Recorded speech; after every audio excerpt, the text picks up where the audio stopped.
So John Jones, my pads are wrecked. Don't worry about that. We're on our way back to Pittsburgh anyway. My girlfriend's excited. I'm not. The one thing I am excited for is to see Johnny Bones Jones get back in the cage and work his magic. And he's going to do so against Dan Henderson. When I heard about the matchup, I'm like, yeah, Johnny's going to do it again, and it should be in some cool flash KO that he's known for, and I still believe that. I still believe it's going to be something that we've either seen once or twice or haven't seen before at all.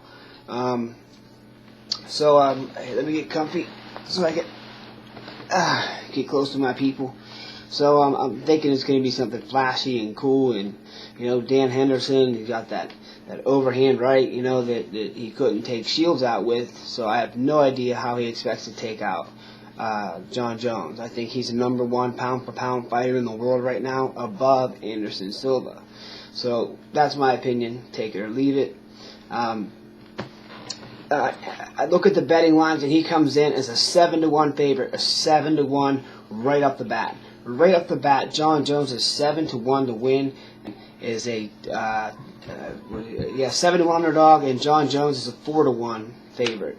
So how do you like that? How do you like them apples? Really, I mean that's pure talent. And remember that he's still a kid. He's still a baby. I mean, Jesus, what was Dan Henderson doing at John Jones' age?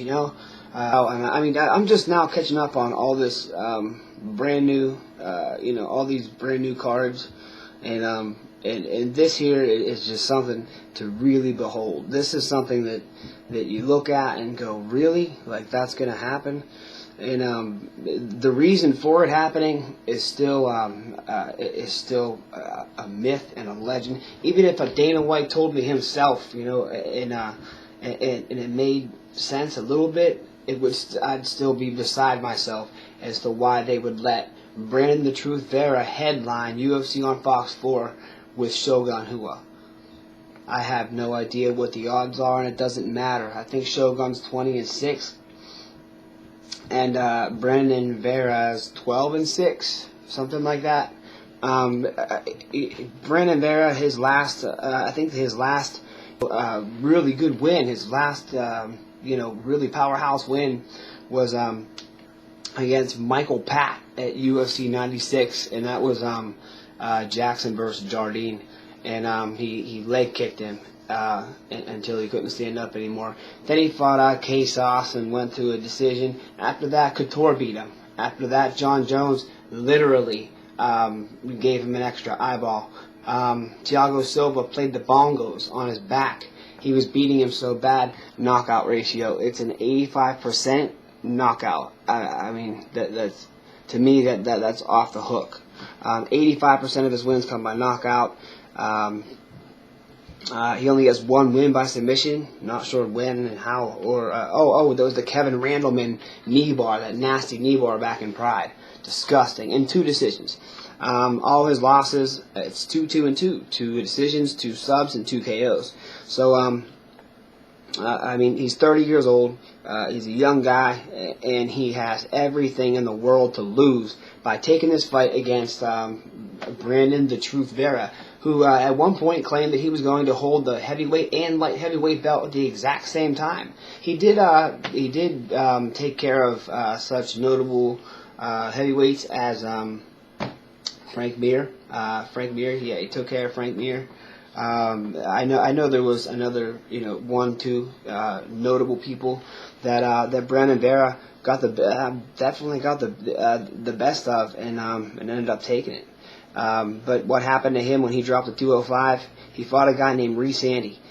He came over from the IFL, and the shit was crazy. I mean, just to watch it, I had no idea what was happening. They were fighting, they were dancing, they were just stalling out a decision. I'm not sure.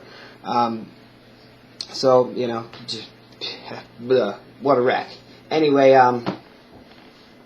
excuse me. Since UFC 93,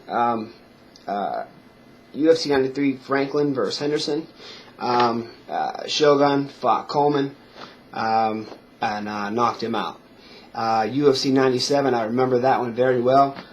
He fought the Iceman, knocked him out. And then he challenged for Lyoto Machida, who was the champ at the time. He challenges for the Dragon's belt and comes in on the short end of a lopsided split decision that I feel he should have got the nod on, even though I was a Machida guy. So I really wanted Machida to win, and he did. So no complaints from me. And then he comes back against Lyoto Machida and puts a definitive stamp on why he should have won the first fight and knocks him out, giving Lyoto Machida the first loss of his career ever. However, he runs into a problem.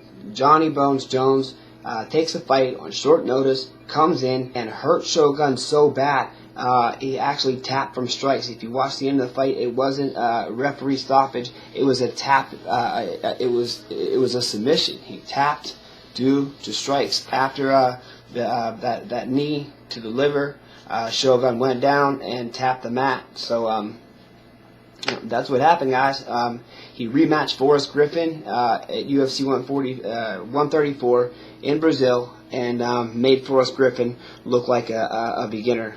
Made him look like it was his first fight ever, and just rolled him across that octagon. Forrest said he had a baby on the way, and there was a bunch of stuff on his mind. But when you're in an octagon locked with Mauricio Shogun Rua staring across from you, wanting redemption for the first time, you choked him, you strangled him the first time, and spoiled his octagon debut. To me, that seems a little bit more important, but hey, Forrest Griffin's Forrest Griffin, and I'm me. So, and his last one, unfortunately, he lost against Dan Henderson. That was one hell of a war. Joe Rogan, I don't think Eddie Bravo agreed, but it was up there with one of the best fights of all time.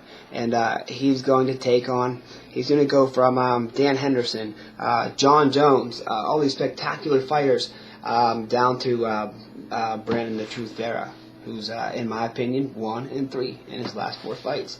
So, I guess crazier things have happened. I can't think of one right now. However, I did figure out why they yanked Uriah Faber and Hanan Barao off the UFC 148 card. The UFC 148 card was so stacked already. I looked at the UFC 149 card.